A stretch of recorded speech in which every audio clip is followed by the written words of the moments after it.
Well, today's mission was managed by NASA's Launch Services Program, and the team considers spacecraft separation mission success. We have now with us Tim Dunn, NASA Launch Director for the day, and great day for LSP, wasn't it, Tim? Terrific day, Daryl. I love being here with you. Alec, it's good to meet you. Good to be here. Thanks. But I do wish I was with the team right now because as you experience the excitement of what we just saw with Spacecraft SEP, to be with the team, either over at Hangar AE or at the SpaceX facility, there's just something incredible with the energy in the room of that final mission success that we put GOES-U exactly where it needs to be. And you've had that experience many, many times over your years with LSP at the end of a mission, so it must be certainly special. Talk me a little bit through the early part of it, because this was a little exciting at the beginning, right? Because we had the weather in the area, we had a T0 of 5:16 p.m. Eastern time, and then we slipped 10 minutes. Tell me what happened. So let me back up just a second and give credit where credit's due. So today's mission, the primary NASA launch director was Denton Gibson, and this was his very first as launch director for mission. Dr. Gibson. Dr. Denton Gibson, and I had the honor of backing him up on the mission, so he did a fantastic job of managing the team. And but as you indicated, today's launch felt a lot like one of those very active mission dress rehearsals that we have, where the rehearsal team is just throwing anomaly and green card after anomaly at us. We were dealing with some ground issues out at the pad. We had to get a red team back out to the pad after we had cleared the pad to fix one of the ground support equipment issues. We were dealing with weather, early weather, phase 1 lightning advisory very early in the count. That cleared. Anvil clouds started rolling in. The first one cleared. And we had a little bit of a launch vehicle discussion that we resolved quickly. But what really got us was what you indicated was that why did we move the initial T0 about 10 minutes to the right? Well, there was more bad weather moving in. We had the East Coast sea breeze clashing with the West Coast sea breeze over the peninsula of Florida, right about the Orange County, Brevard County line, roughly 30 miles to our west.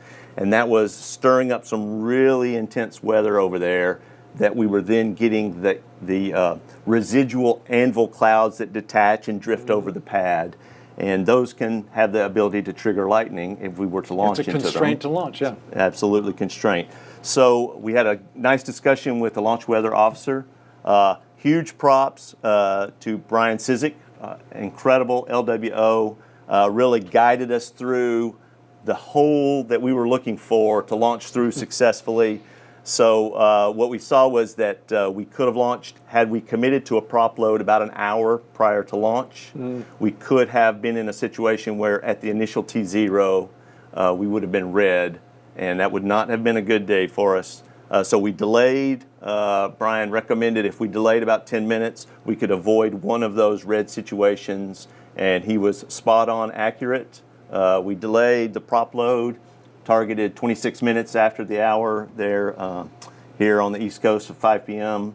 And just a flawless final countdown. Very quiet, as active as the nets had been for the prior 2 hours.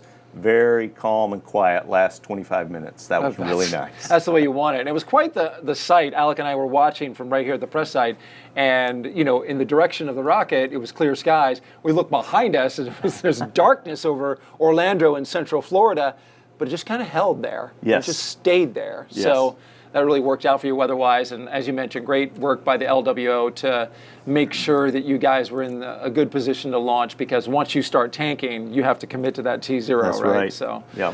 Well, great. So we've got this launch, we've got the spacecraft separated. Talk a little bit about what's up for LSP. I hear we might be seeing these boosters again, right? That launched? Well, the boosters that were used today on GOES-U, those side cores successfully returned here to the Cape. They will be used again. SpaceX has not assigned these two boosters yet. Okay. But we will see some prior flown boosters on our Psyche flight from last fall, we'll see those again on our Europa Clipper mission Europa, okay. coming up in October this year. But let me back you up for just a second. I want to throw a couple of more words of huge praise to two teams out there. The Space Launch Delta 45 range team, led by Colonel Meredith Begg. She and her team did a fabulous job of clearing downrange for us, and all of the instrumentation that we needed here at the Cape performed flawlessly. It was a daytime launch here in the summer of Florida. There were a lot of boats offshore that we needed to ensure that all the areas were clear. So that surveillance control function that the range provides us performed magnificently today. So Colonel Begg, thank you for that. And then also, we don't go anywhere unless our launch provider takes us there. And SpaceX did an incredible job. So thank you to the wonderful work of SpaceX, both the Hawthorne team and especially the team here at the Cape. Just worked great to get us right to T0 and get us on our way to space. So let's talk about what lies ahead for LSP next. Okay. Yeah. So this fall, we are going to launch another Falcon Heavy. We're on our way to the moon Europa, one of Jupiter's moons. Very exciting, thrilling science mission. Europa Clipper is the name of the mission. We'll fly on a Falcon Heavy October 10th of this year. We're going to refly those side cores that we flew so successfully on Psyche last October. And then we got a couple of missions coming up in 2025. We've got a mission called SphereX from Vandenberg. We've got another one called IMAP from here at the Cape again. So those are the big primary missions for LSP that are coming up. And then we're going to be having some fun with our Vader contract, where we're able to take a little more risk with some exciting spacecraft. We're going to send some spacecraft to Mars later this year on the first flight of the New Glenn rocket from Blue Origin. Right, So and a lot of people looking forward to that mission's flight. called Escapade. So very exciting mission there.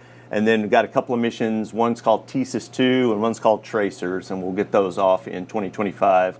Also Vader missions. That Blue Origin rocket, I mean, it's built right down the road, and I think that'll probably be the first time, right, that we have that kind of setup where they roll the rocket from where it was built right out and launch one of these LSP missions. Yeah, there may be some launch historians out there that can correct us, but in my understanding, you've been there a long time. The first time I can ever imagine hardware being built right here in Brevard County and launched here as well. So that's exciting for us. And a lot of excitement about Europa Clipper. We're going to an icy moon. It's generating a lot of buzz. Yes. So we're looking forward to that. And you mentioned, I mean, the side cores that we launched today, you guys, I've been around LSP for a while now. You do like to come back to those boosters that you've run, through the ringer and understand, very closely. Yes. So you might be seeing them again. We might see these. SpaceX hasn't made all of the future assignments with these, but we do have some other heavy missions coming up beyond Europa Clipper, Roman Space Telescope, in a couple of years. So that one will be exciting. So we could see these boosters again. Yeah, you like to see those boosters come back. Well, appreciate it. Tim Dunn, Launch Services Program, thank you for coming and joining us. And really quick before we sign off, there's still a lot more to do. NOAA has to commission this satellite. It's off. It's separated from its spacecraft, but there's some things it's got to do. Like, it's got to get just solar tonight, solar array deploy. Power positive. We should hear about that really in the next 30 minutes. So. Yes. So if you want to make sure that you stay tuned to the blogs, we'll have all the updates about how the GOES-U spacecraft is doing as it moves towards getting commissioned and then becoming that GOES-East satellite.